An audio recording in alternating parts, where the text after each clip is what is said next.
Before you Nintendrons go and dislike this video, just relax, alright? The title is a trick. The Nintendo Switch is annoying me, okay? But it's in a good way. It's doing everything right, okay? And I'm just mad that my friend PlayStation Vita couldn't do the same. So yes, I'm praising it, alright? Shut up. What I'm saying is, like, what it's manifesting into and what it will be in a few years is just amazing, dog. I cannot wait. We just had that Smash Direct. Shoo! It's becoming that ideal handheld that we were promised back in 2013. When the video is being advertised, you know, that's what they were talking about. The true console-like experience in your hand. That's what it was still telling us. So this topic is stemming from the idea that I had for the Vita of what it needs to do in order to be successful. Well, I know you guys don't exactly like yearly sports games, you know, my fans in particular, but the thing with that is, like, having just yearly sports games on your handheld or on your console in a sense is just one of those things, you know. If some people that don't really play hardcore games, the first thing they're thinking about is, does it have Madden, does it have FIFA, you know, 2K as well. You know, on the other hand, your console needs all those mainstream games. Back then it was like Call of Duties, you know, Grand Theft Auto. I can't even remember what the heck what else was popular back then. But you know, if we were to use current times, you guys know what I'm about to say. You know what I'm about to say. I say it in every video now for some reason. Yes, Fortnite. But, you know, Overwatch, God of War, new IPs like Horizon, Spider-Man PS4 specifically, that could really fit on the Vita, you know, or a handheld device that they made in this generation. But, you know, the Vita was just supposed to be our console experience on the go. And all those games put together is what a console, I would say, a home console kind of is. Not exactly all the Japanese heavy games, you know, and I do love Japanese games, but I felt like it got to a point where that's all the Vita had. And so that was just its downfall in the US. You know, you can have your Japanese games, but really in the US, your Americanized games are what will sell a system. Now, while the Switch is a hybrid, okay, it's not like this is a mainly handheld device, but the idea of it having this portable mode is its reason for success. I promise you. The aspect of an actual home console experience on the go anywhere you are is what gets people. And with these things, you know, there's a combination of factors that really drive that type of system to success. It first starts with a good system. The Vita was this, okay? It had some nice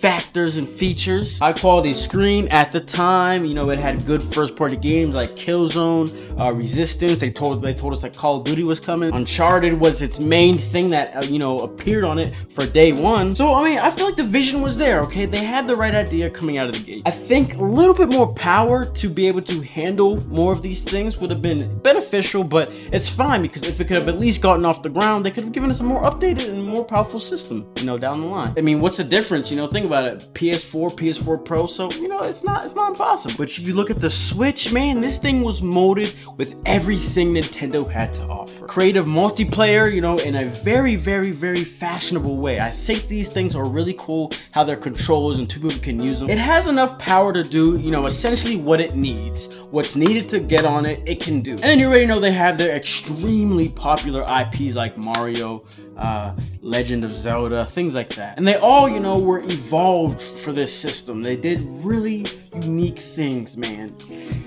Oh! Next would be the proper marketing. Well, a lot of people give the Sony really such a bad rep for marketing this thing.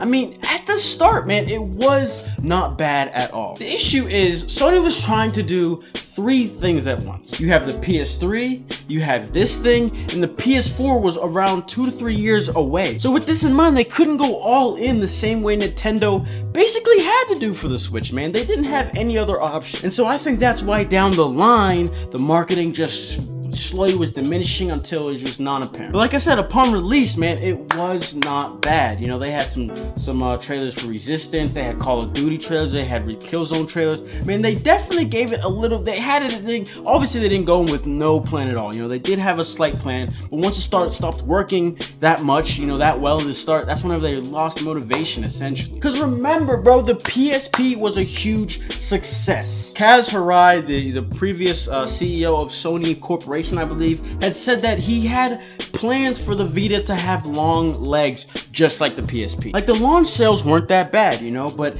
they really started losing motivation and momentum.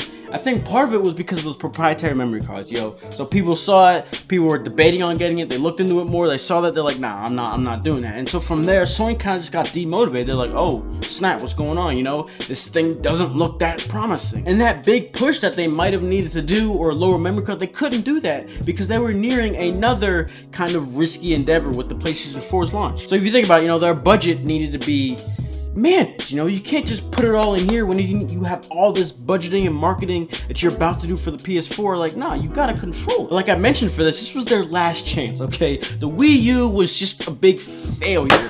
Oh my god. And the 3DS, you know, it's not gonna last forever, even though they just got a new game. They're getting new games, but you know, it's gonna get to the point where it's not gonna give you that much money. So this was their only hope, man. They had to go all in. Think about it, man. The Wii U is discontinued right now, and it sold 13.56 million compared to the Vita, which is being discontinued by 2019, but it sold up to 16 million, you know? So if the Vita was a failure, selling 16 million, Jesus Christ, you know that the Wii U is just in a bad state. Let's just not even talk about it. And as you can see, they learned from their mistakes, okay? The Nintendo Switch is getting a lot more third-party games. I don't think if this was the Wii U era, would it ever get Fortnite. I do not think so at all. Not only that, they're actually having their own online service for once. Like, this is insane, you know what I'm saying? And then, like I said, a lot of third-party games. You know, this Hollow Knight, I think it's called. Paladins, I'll get to that. So it's just doing a way better job right now. And the last driver for these portable systems is the game catalog. The Vita started out with more games than the PS3 at launch, right? So that's a good start, right? At the E3, you know, that it was being properly announced, they even had companies come on stage and announce that they're pledging their support for the Vita. For the first time ever, you'll have a AAA first-person multiplayer shooter in the palm of your hands with a beautiful 5-inch screen, dual analog sticks, and seamless online connectivity. I'm happy to announce Call of Duty Black Ops Declassified, and it will launch this holiday season. Similar to Nintendo, but the issue is, bro, these games were bad, bro. They were so bad. These dudes really made me pay $10 extra for this abomination. What in God's... Oh my God. This game was debatable. I personally had a lot of fun with this game, but you know, the reviews were debatable, but like I said, I enjoyed it. And I think this is about the Vita's probably biggest hitter. But the issue is, it came out a little bit too late. And by that time, okay, a game that was shown and pledged to be coming to the Vita, BioShock Infinite. This was back in 2011 that it got announced that he said that this one guy came up on stage, said he was gonna pledge it, it was gonna find a new, he said it finds a new home on the PlayStation. It never came out. It never came out. And before I go, you know, there's another game we've been thinking about for a long time. It's a bit of a pet project of Irrational's, and it's set in the BioShock universe. And this has been kicking around for a few years now. And it's very early days, and the design is still evolving. But recently, we found the right home for it. It's on this guy. On the NGP.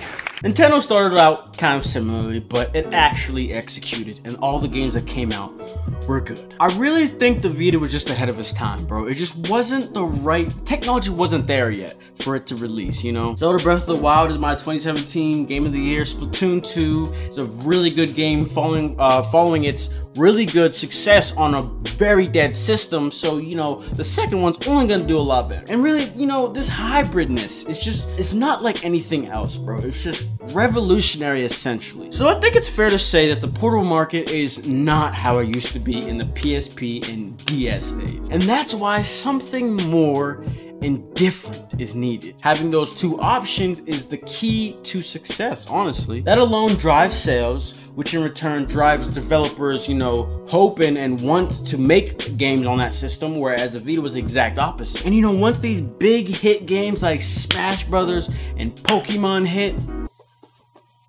it's over. It's over. But let me say, the defining factor of making this video was when Fortnite hit. Because Xbox. When that hit, I was like, yep, it's just done. You know what I'm saying? I'm like, it's done. This is gonna be the definite portable edition of it. This is the biggest game in the market right now. Yo, I was just like, it's over. It's over. And like I said earlier, this is the type of thing that the Wii U would not have done, okay? They would not have capitalized on this moment of finally getting a third-party game on your system that is very popular. So that's where they're really just doing it right. There are still a decent amount of games that go on the PS4 or Xbox One that can't fit on the Switch. But, you know, it's fine, because those games kind of like Red Dead Redemption, Call of Duty, like, it's fine for those games not to be there, okay? It'll be alright. But the things that can fit and are popular shine best on this system. There is no question about it. The portability is just... it's just godly, you know what I'm trying to say? Paladins is a very big example for me personally. I played the closed beta on PS3, but I don't know what it is. Whether it's the game was too old and new at that time, or too like unfinished or whatever, or I don't know. But I played on PS4. Did not like it at all. And again, maybe I was in a more Overwatch mood, but I don't know, because I play on the Switch and bro, I have so much fun. Like, it doesn't make sense to me. It's just like, this can't be the same game, you know? I don't know. And that's just it, man. It's just the portability of it, being able to play in my bed and have my own little screen in front of me. I think that's just it. And for many, it's the same way. Whenever Fortnite hit, it was like this new excitement. It was like the game, there's nothing changed, but I just had this new excitement and joy to play the game, you know? So, man. So I just can't even wait for these Smash and Pokemon to come, because that's whenever it's just gonna all just be I'm gonna be in heaven, you know? Whenever X and Y hit for the 3DS, this was the first 3D Pokemon. I was so happy. The greatest game. So now whenever this one hits, it's gonna be my new greatest game, no matter what it's like. You know what I'm trying to say? Like, God, I love this system. I love this system. If you have a Vita and you do not have one of these, I'm telling you right now, you need to get one of these. Please, please, please. You will, it will just be the greatest thing you can do to yourself, because this thing, man, this is, you know what I'm saying? It's in the back. It's in the back. Other than that, that's all I gotta say, guys. Let me know what your thoughts are in the comments, and let me know, do you guys have a Switch? Are you guys Vita owners, and do you have a Switch now? I want to know. Or if you're a Vita owner and you do not have a Switch, I want to know who's out there who made the upgrade. Man, I hate saying it, but it's an upgrade, you know what I'm trying to say? So let me know in the comments below. Other than that, that's all I gotta say. So yeah, I will see you all in the next video. Peace. Alright, we got this. Back in this bitch while I rap for my clique. I'm a super fly nigga, never bad, never pissed. Going faster than Lumber. If you see me take a pic, I'm a thrash on a nigga. Let me know when I'm a hit. All my veins is gold. I'm a stranger, no. When I be chillin' outside while you 9 to 5. Don't be asking for no cash, cause I'd rather die.